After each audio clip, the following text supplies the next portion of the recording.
Thank you, Amara, for the great introduction. And so I'll just briefly tell you, as Amara said, I'm the head of community at Vanilla. And I just want to let you know, over 20 years of my working life, data and setting goals based on data has been a key to my success, especially in building communities. And, I was trying to think of a concept, at the time when I started at Vanilla about 7 years ago, how I could help people do the same. So we came up with this concept called C.A.K.E, and I'm going to share it with you today. But first, I want to make sure we're on the same page with some terms, because everyone loves terms and everyone also uses a lot of acronyms as well, as you can imagine. So, before we start talking about setting KPIs or OKRs, and I share this framework, I want to look at what these acronyms actually stand for. And I want us to notice something right away, that they both contain the word key.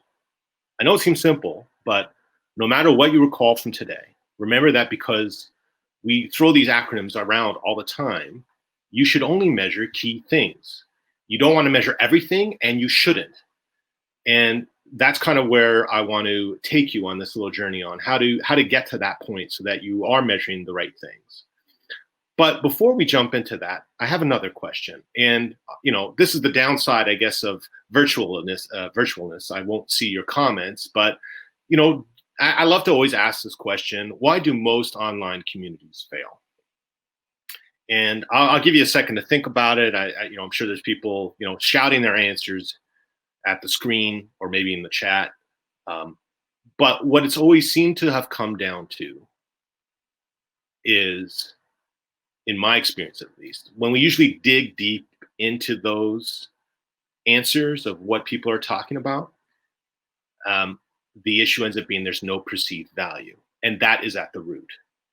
So I want to look at a better way to make sure you set yourself up for success with your KPIs or OKRs, whatever acronym you use, and set them right. And before we talk about how do we fix that, and why we even should spend any time on this, I would argue that this is the thing after building community you should be obsessing about. If you know me and anything that I've ever talked about or presented, it goes down to my core philosophy I've always had when managing a community. And I constantly preach it, is that the community should drive the conversations of value and impact on the work that they do, lest they be the ones that have their bosses think, or own that conversation of what the value and goals should be. No one wants to have it imposed on them. It's so much better when you're controlling the conversation. So I can tell you, as sure as the sun will shine tomorrow, at some point, someone in your organization, and especially in this time of COVID, when the question will come up, what value is the community bringing? And that question will happen. And you, my friends, want to own that conversation on your own terms. So let's see the steps we can take to gain control and ensure that we set goals of value when measuring community. And it doesn't need to be complex. And hence, that's why I gave it the lovely acronym C.A.K.E, because it should be as easy as cake. And basically, there are 4 key elements to this that we're going to walk through. So the first being conversation, so having that talk with your stakeholders. Assessing, so clustering the ideas into something you can analyze, maybe in a Word document, spreadsheet, word cloud, however you want to do that. Then actually coming up with what you want to measure, and then executing, and making sure that you're sharing that all back with your team. So let's go into a bit more detail on each of these steps and take a look. So first off is conversations. And when I mean conversations, I'm not talking about, last night's ball game or the hot show on HBO. Those are, certainly important conversations to have about, to build bonds. But it's really about creating awareness about what you do and understand how you fit into this as a community professional. So, in essence, it's really a KPI or OKR kind of conversation. And now, I don't want to get confused that this is not going to solve everything in one shot, but it's a better way to kind of understand the landscape. And so it's about identifying those people and departments that matter in your company, and places that you feel you can help. So what you want to start with, in your notebook or on a piece of paper, is identify the people in your company who are what I normally call your most valuable people internally. The people that kind of control your destiny or could, at some point, um, cause issues for you as the community managers. And issues, I mean, in sense of, hey, why do we have this community thing? Or, would come up with these ideas that would cause you challenges. And so, looking at those departments that have clout over your fate and how you can help. So just we're starting now by just identifying who those individuals are within our company. The next step within that, and I also recommend this if you're shy or you really have no idea, you can start with your peers in other, in those departments to prep for a big meeting. And I know not everyone is fearless, so this approach may make you feel uncomfortable, but it also shows to senior management that you're serious by not wasting their time, because you will have some basic ideas, you'll understand the jargon, and make it ready to talk. So to have those meetings, make it clear that this is only a fact finding mission, that you're trying to understand the keywords, the jargon, maybe the goals they themselves have, and ask these members what matters most for them, what has the most impact for their success. And if they're open to it, maybe even shadowing them. I remember early on in one of my other roles, I spent a day shadowing our sales team, and it was just so interesting. Not at Vanilla, but at another company, and it was so interesting just to see how that whole process worked, and it made me understand what it was like to be on the sales side when you have a customer waiting and you're trying to get a hold of someone in the pricing department, and that anxiety of like, I hope they're not going to hang up while I'm trying to get someone on the phone. So having that experience really will help you form those conversations. So then the next step, once you have all that, is now having a conversation with those leaders with the research that you've done, which is so important. So you want to use that information from your earlier fact finding.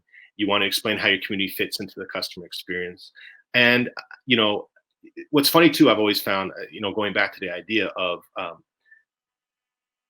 goals, sometimes it's funny because employers might not agree. So having a discussion about what matters for them is really important as well, so that you're really getting a sense of the business value. And then you can ask how they see you helping with their objectives. But I caution you not to promise anything so much as that you're going to kind of look into it and do your own research to see how you can have an impact. However, make sure you set a time to come back and circle back with them after you've had time to digest all these conversations. And I have one major tip, which that's actually, it's not a tip so much as it's a pet peeve. I can guarantee you at some point, someone will use the word engagement. And I strongly urge you to get them to define what that is and make it clear. You need them to define what that is. For example, I once had a conversation where I asked what engagement was, and they said it would be the customer would return after purchase and share feedback and ideas to make things better about the product in the community. That's something I can work with. It's something that we can work with, right, as community builders. But that's where you want to get to. So get really specific. So if the conversation ends up, well, I really, where you can help us is engagement with the customers. Really push and really dig deep. You're almost going to have to be like Sherlock Holmes or an inspector and really go deep and try to understand what that engagement is. Because the company will look to you as the expert, and you need to be able to help them get to where they need.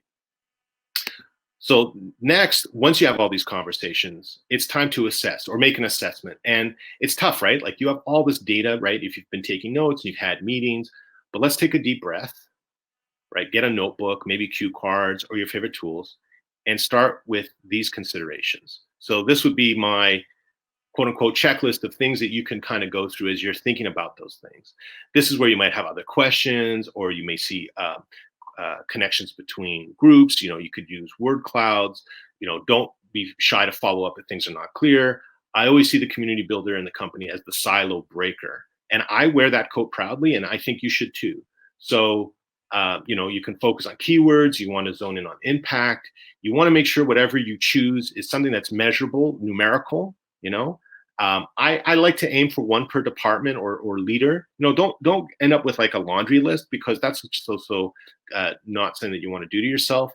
And make sure it's something that you can help with. Like if the goal that you agree on is something that you can't impact, it's kind of a weird scenario.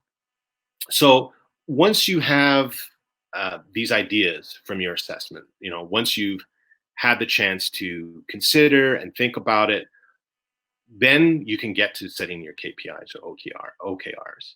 So hopefully you've seen some trends or wide buckets of things that matter to each group. And I will tell you this, each company will have things that matter. And I can't give an endless list. I wish I could. But I've put some ideas here just to kind of get you started. These are things you can share with your new friends in other departments and confirm that you got closer and agree on a KPI.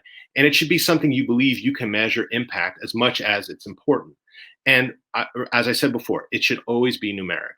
Now, I can tell you, what I can't tell you is how to structure or how to measure it within your company. But I would challenge you to choose one per key stakeholder in your business and choose one KPI that has the most impact for their roles. And I'm also not suggesting you need to have something for each stakeholder. Maybe some stakeholders it doesn't make sense. Maybe HR is not something that you want to be involved in. But start with one or two and work your way through. Now, whichever stakeholder you start with, you should go back and agree with them on that KPI, and also leave yourself some room to test and pivot. Maybe you had some assumptions, or you've made assumptions together, and when you go to measure and actually do that work, you may find something better, or you may need to tweak and just make some small modifications so that it's actually something that you can have an impact, right? Because the goal is to set yourself up for success. It's not to set yourself up for failure. Now, I've been talking about internal and your MVPs and all that important stuff, but I really don't want to forget the main thing, which is whatever you choose to measure. Please remember at the core that community building is about people, and I know that you know this, but the essence of community building, right, is that you want the people of your community to care and to be involved. So what I kind of, yeah, it's unfortunate, but it's kind of what you do is you're going to take your KPI and kind of wordsmith it a bit so it's nicer for the community, right? The management or the people that you set the KPIs don't need to know the public facing aspect as long as it translates to the KPIs they care about. So for example, if sales is what you want to focus on, and sales maybe was looking for leads or pre-sales curiosity, right? But you're setting up an area where people can have conversations pre-purchase. That helps you identify people. So you create a category where people can ask questions about purchase, right? You're not putting it out as a sales lead, but you're creating that space for that to happen. And that's really what the key is. So, like I said, I've given you some ideas here, but obviously in every company, you will have your own spin or take or way that you want to go about it. But like I said, at the end of the day, what you want to make sure is that you're thinking about people and you're positioning however that you're going to measure and look at things in a way that makes sense, for the community, but also helps you be successful in the way that you're measuring. And here's the funny thing. We're coming to the last letter, and I know I have plenty of time, but it's the most important. And it's what matters the most, which is execution. And this is where people fail. It's like a great idea. I have tons of them. I had an idea the other day about what if there was a Groupon meets Uber Eats. I think it's a great idea.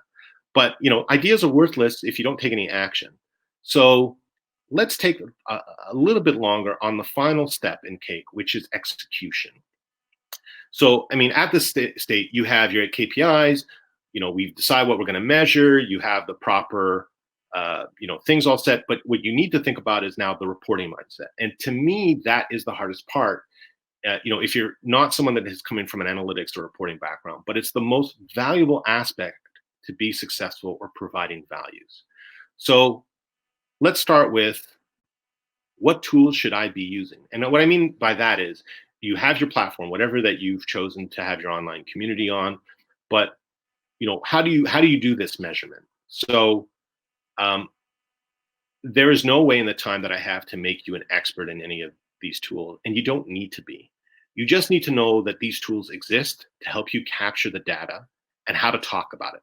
So I'll touch on some basics. First, there are analytics tools that can be placed on your community that might already be on the rest of your digital properties. Essentially, they just measure how visitors interact with your online presence.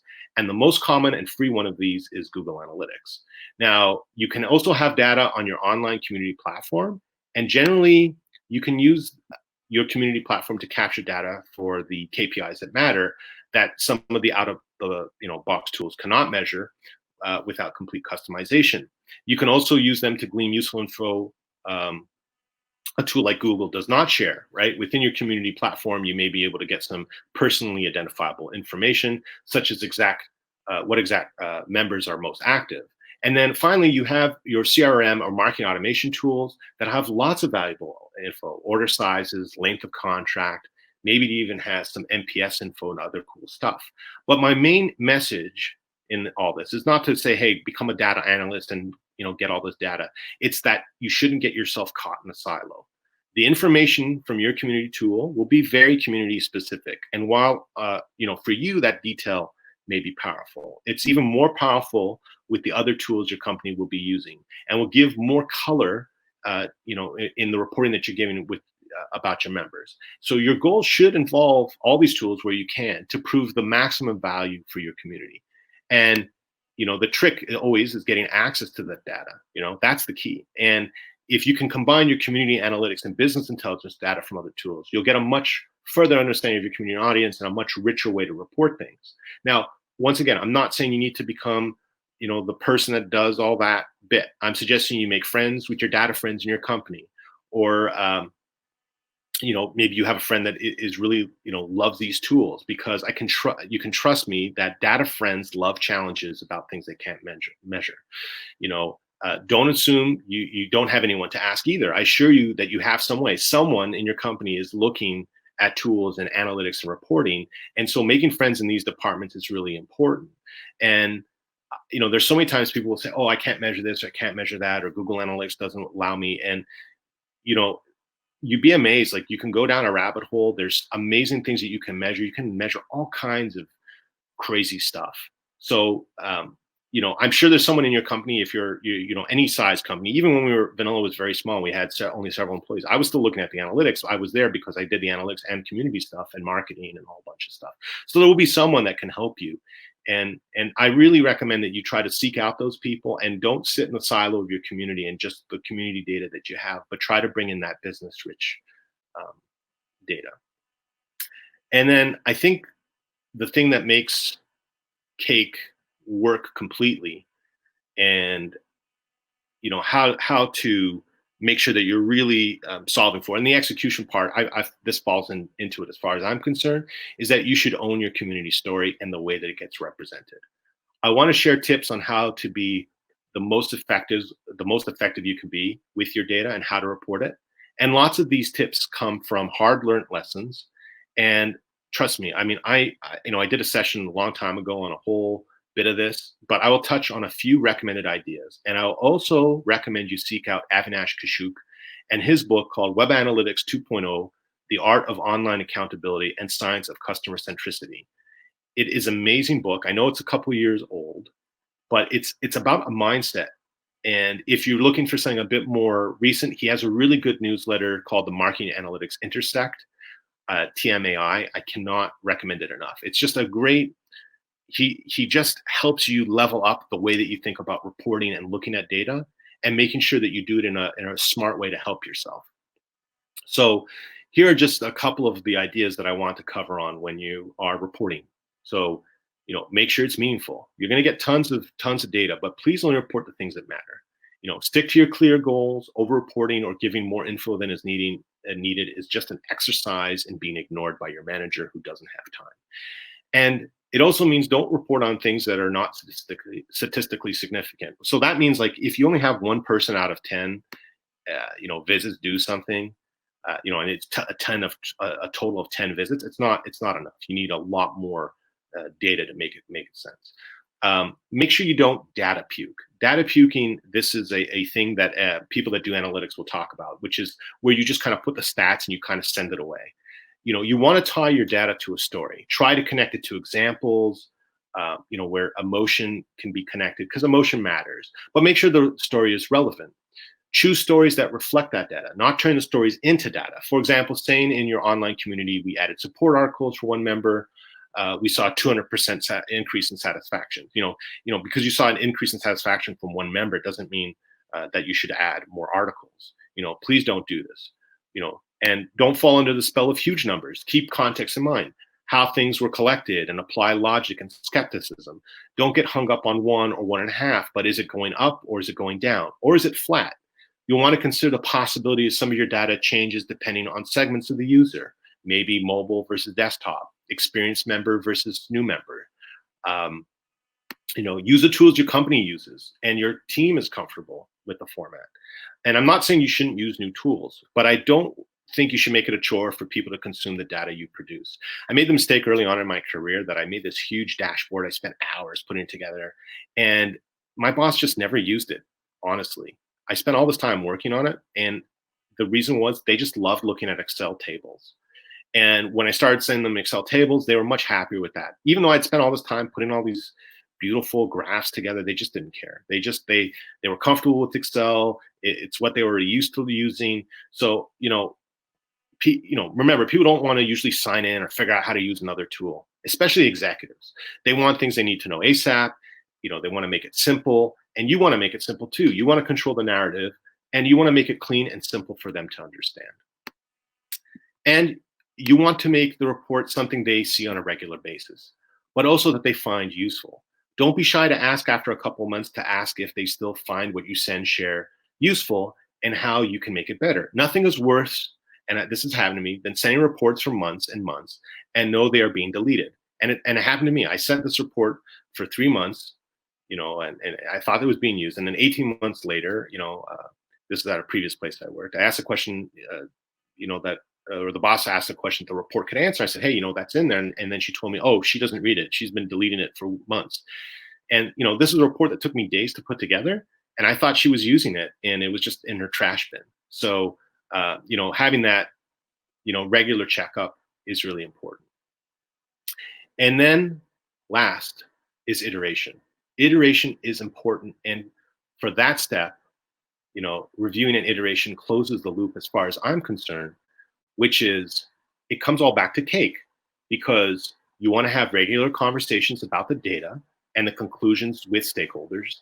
You want to assess if what you're measuring matters, modify and tweak it, then set new KPIs or keep the ones you have, and then execute from those action items. So I hope with these 4 steps, I can help you make things a bit easier for proving value in your community. And that's my time, I think. So if you have any questions or want to get a hold of me on Twitter, that's my email. I'm always happy to talk about community. I'm easy to find on LinkedIn as well. But I want to thank you all for your time. I'm happy to answer any questions that have come in. I had a question for you, though. Go ahead. I really like the term engagement, but I always make sure I qualify it with things like passive engagement, active engagement, and give a definition. Do you ever find yourself having to coach folks into defining what they mean by engagement when you're doing this conversation process at the beginning of C.A.K.E? Yeah. So this is why I really key in on that. As you can imagine, at Vanilla, hundreds of customers that we deal with that we set up, and we ourselves have those conversations. Why do you have a community? What are you trying to measure? What are you trying to achieve? And inevitably there will be someone, not every customer, but it'll happen. We want to measure engagement. And so that's kind of where I always say, okay, but how are you defining that? Because it can be, is it that they come every month or every day to the community? Then it's page views. Is it, that they answer questions? Then, is it that they respond to comments? Is it creating discussions? Then we can get into those numerical things.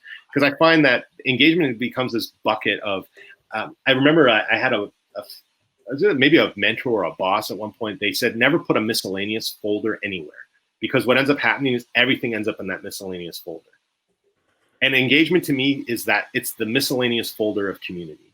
It's like when no one knows, it's like, we want to measure engagement. Okay, but what does that mean? And you can put 2 people in the same room and say, we want to measure engagement. They'll both nod their heads, and you'll tell them, write down on a piece of paper, don't show me what you think that means, and you will get 2 different answers. I guarantee it. Guarantee it. I think awareness also falls into that too, and especially awareness, engagement, all of those vague words. Yeah, I don't know. I guess it's a buzzy kind of word. It just makes it easy. Like, hey, we want engagement. We created the community to engage. But then, the problem ends up being as the community builder is that someone will, like I was saying earlier, and the reason I created this framework was because at some point someone will say, so how's engagement in our community? Right? And then you're going to be like, yeah, it's good. And they'll be, okay, so show me. What's the data points? And then you're scrambling. And it's much easier to have the data measured beforehand than after, because people make that mistake all the time with Google or even some tools. If you don't set it up before, you can't go back in history and get that data. That stuff's gone. So you want to do it up front. Right.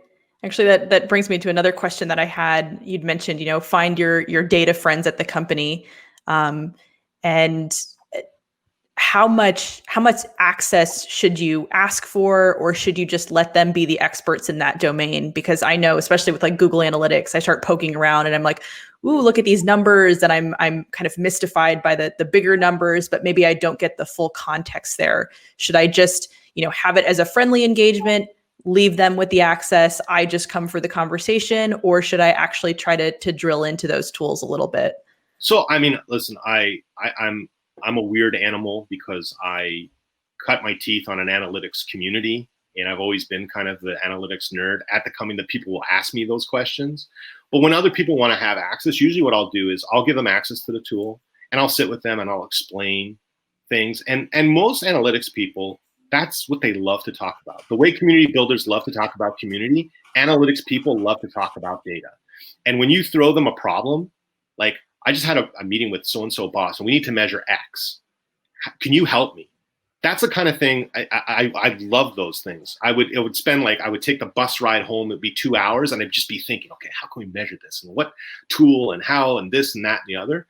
That's like, those are like puzzle things that people love to do because it adds creativity, and that's the kind of thing that you want. But I think also, knowing it for yourself and learning it and going in there is also really good, because you have the context of the community to really get those deeper insights. And then you'll be able to connect those stories and make something much more valuable when you're reporting. And no boss I ever met would ever say, oh, I'm sorry, stop looking at the data. We don't want you to know what's going on. Right? I mean, it depends on your company too, right? Like, you may have to check with their boss, like, do you mind if I take an hour meeting with them and try to deep dive on it? But most people that I've found have always been pretty open when it comes to data. They love, like, the data people love to go deep in the data. And I really do recommend that book. I mean, Avinash is a super great guy, and his writings are really good because it takes your mindset. He talks about, he'll give examples of things that you're just like, oh yeah, like, I didn't think of that. And he really pushes people to think about, like, so what? Why am I reporting this? What's the importance of it? And keeping things simple. And it really has had a major impact on the way that I report things, just because he's so clear and crystal in the way that he does. And he offers courses. He has his blog, and that book was a life-changing book for me. I think I read it, maybe it was 10 or 15 years ago. But I mean, the things that are there are relevant because it's not related to the actual platform. It's related to a mindset of thinking about data. And it's a real fantastic book. So I really recommend people check it out. Cool. I'll have to check that out. So last call for questions. I don't see any coming in. I always want to give time to make sure we don't have folks asking questions out on the other platforms too. No problem. I'm easy to find online. People can find me. I'm sure they will. I love how, like, all of us at DevRel say that. We're like, okay, if you can't find me here, you can find me across the internet. Yeah, a long time ago, I did some SEO stuff. I think I even have a knowledge panel, so I think I'm relatively easy to find. It still kills me as a marketer, though. But I mean, hey, I did a lot of marketing, so there you go. It all works out.